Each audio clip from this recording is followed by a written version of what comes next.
Hey, what's up, everybody? This is Anthony with the VR Game Rankings YouTube channel, and you are now tuned in to the daily vlog series. It is Wednesday, January 31st. This is episode 88, and let me tell you guys, we got a lot of news on the docket today, so let's go ahead and jump right into things. Okay, so the very first story of the day is the HTC Vive Pro. Now, we know the HTC Vive Pro is supposedly coming in the first quarter of 2018. Today is the final day of January. We are about to enter February tomorrow, and we know that the HTC Vive Pro is coming relatively soon.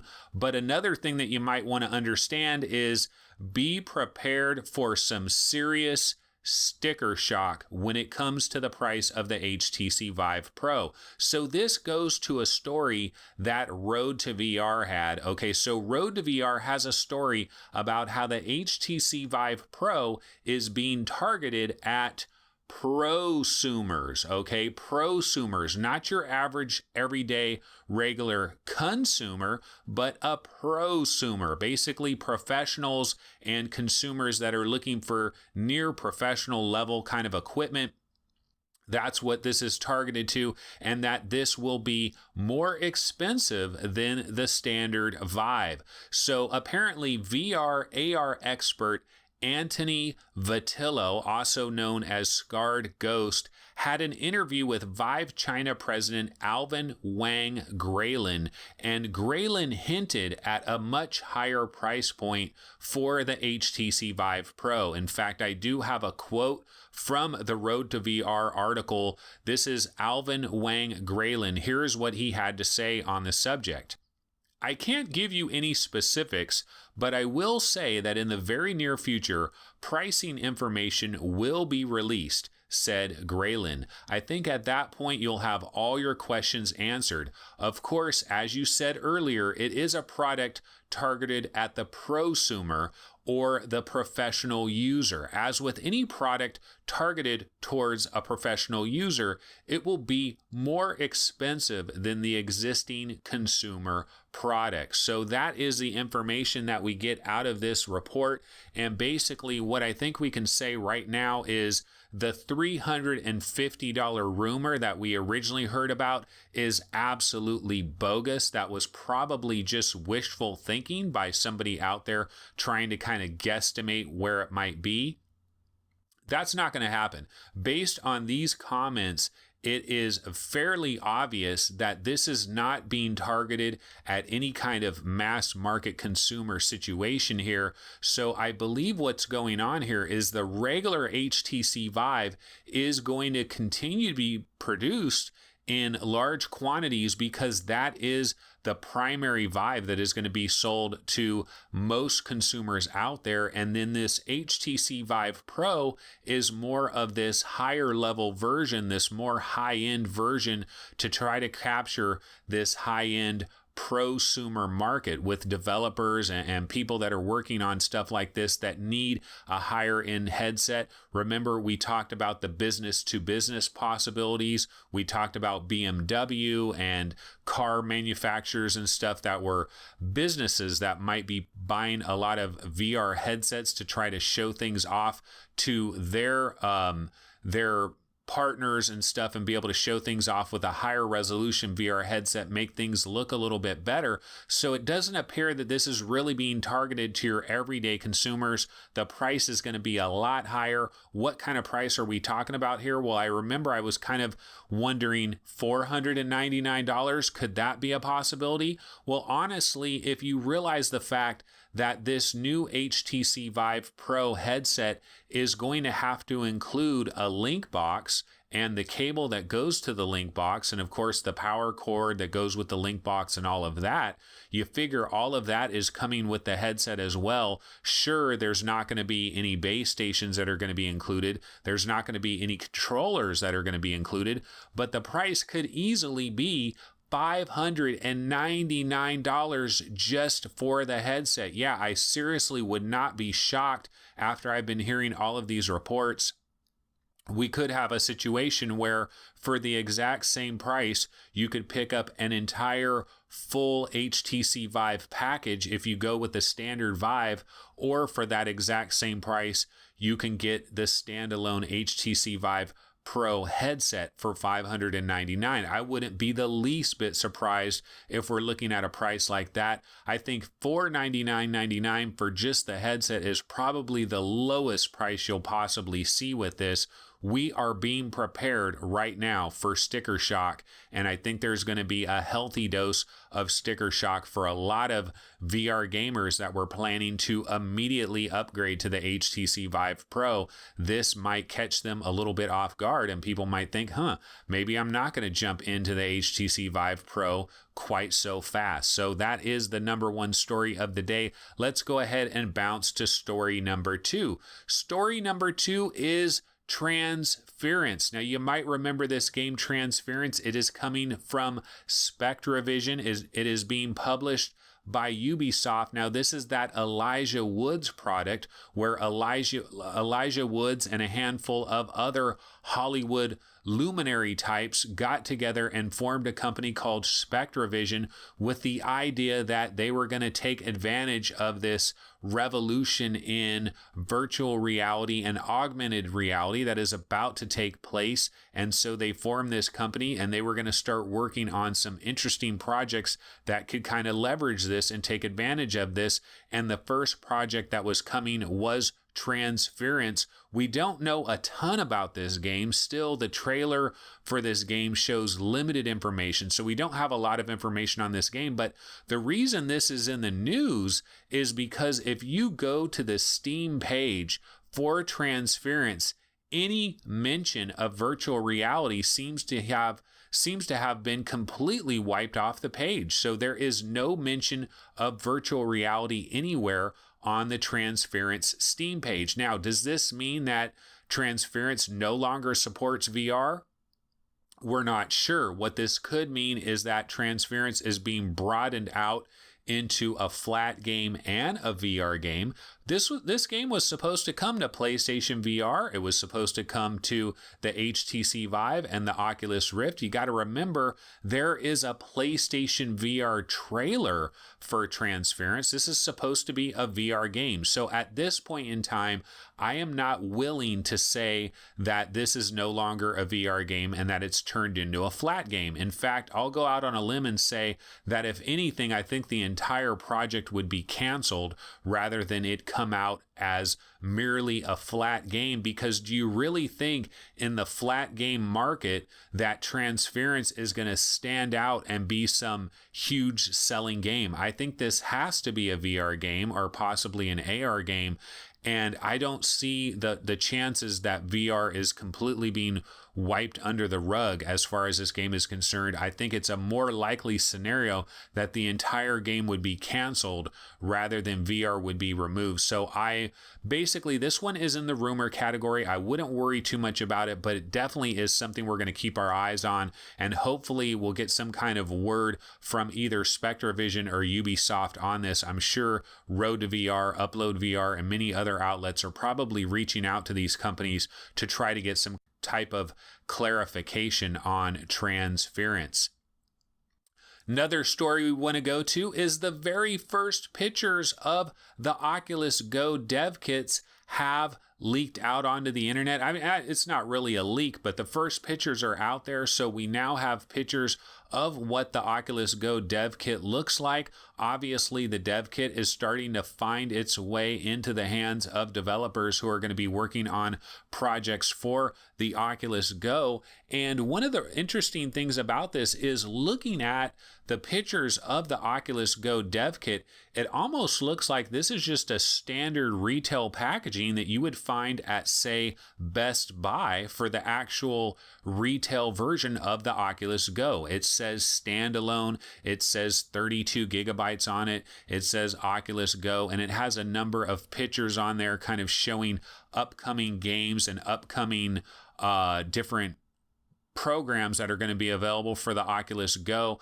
And it does say on there, it mentions 1,000 plus apps games and movies, and we see logos for Netflix, logos for Hulu, logos for the New York Times, logos for the Body VR, logos for Fox Sports VR, Discovery, Ultra Wings, so apparently there will be an Ultra Wings version for Oculus Go, Ocean Rift, there will be a version of that for the Oculus Go, Answer Wars 2, Rush, and it looks like a Jurassic World experience is also going to be coming to Oculus Go. We see little logos for all of that, so we do know about all of that. And if you go to the Oculus subreddit, where a lot of people are talking about these pictures that have come out for the Oculus Go, it's funny because when you get into these actual threads, most of the discussion is actually centering around the fact that the 32 gig version of the Oculus Go, supposedly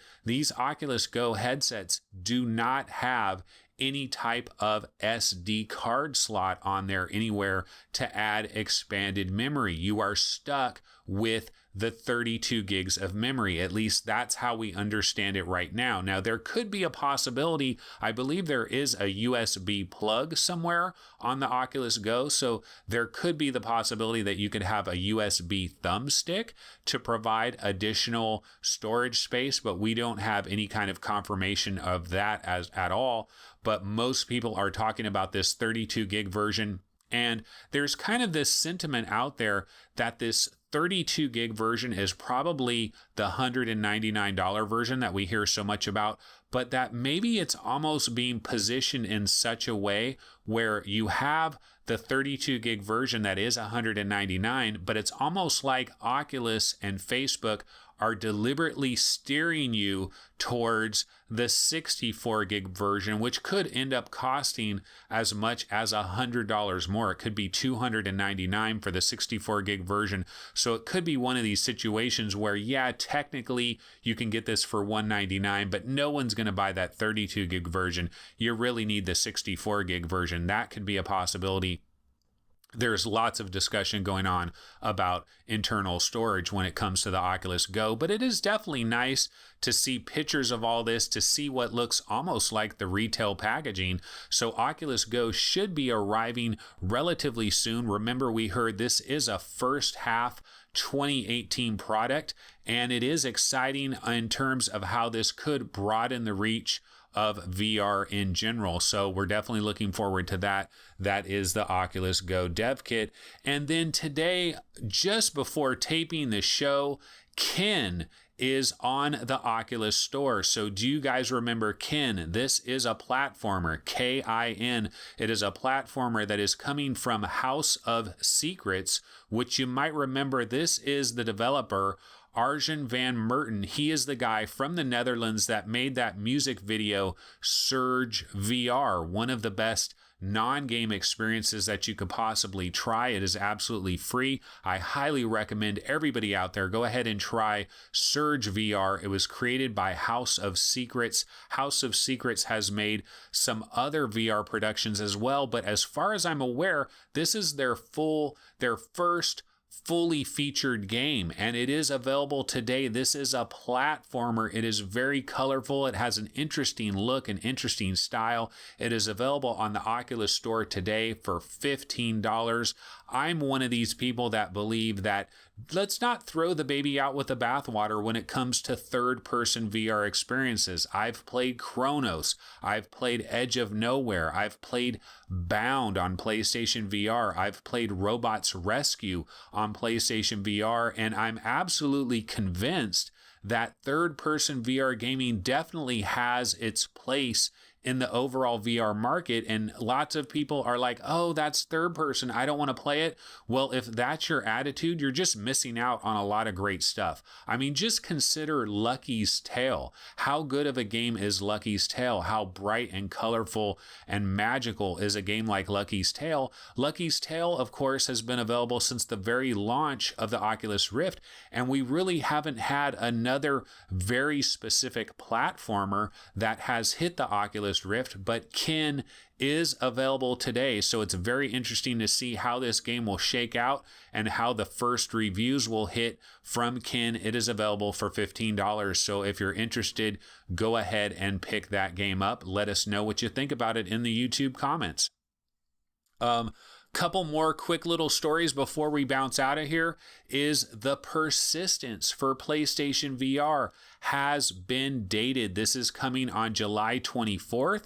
A brand new trailer for the game has also been released, celebrating the release date of the game. Now, if you go back to last year, the funny thing about the Persistence is I remember when this game had a third quarter 2017 release date. In fact, it might have been supposedly coming out in June of 2017 or July of 2017. Of course, it obviously didn't make those release dates. And then we postulated, well, maybe this game is coming in the fourth quarter of 2017. Maybe Sony is kind of holding this game back so that they have a pretty big game to release in the fourth quarter of 2017. Obviously, that didn't happen. Now we find out that it's coming out this summer on July 24th. So it's almost an entire 1 year delay, unless we just got bad information that first time and it was never going to come out anywhere near that time. But this game is coming from Firesprite. This is a roguelike type of game. It's a game where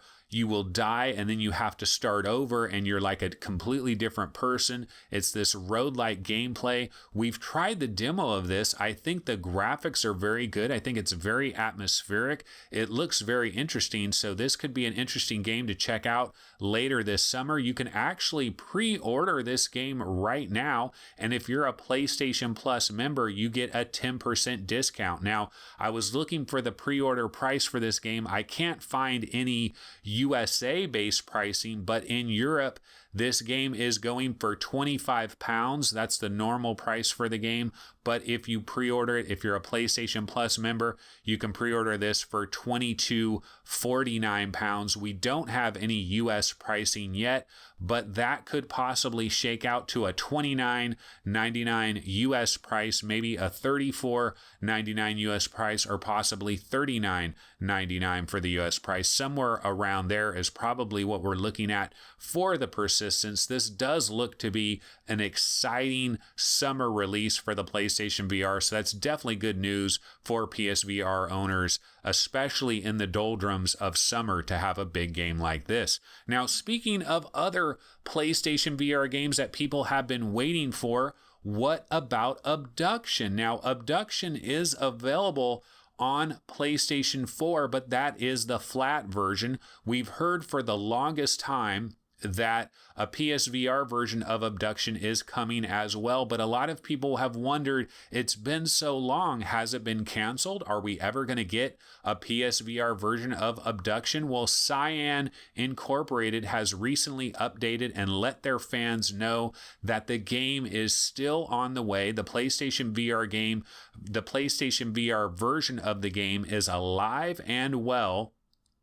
And right now, it is basically going through Sony's VR certification process. And what they're basically telling their fans is, look, we understand you guys have been waiting for this for a long time.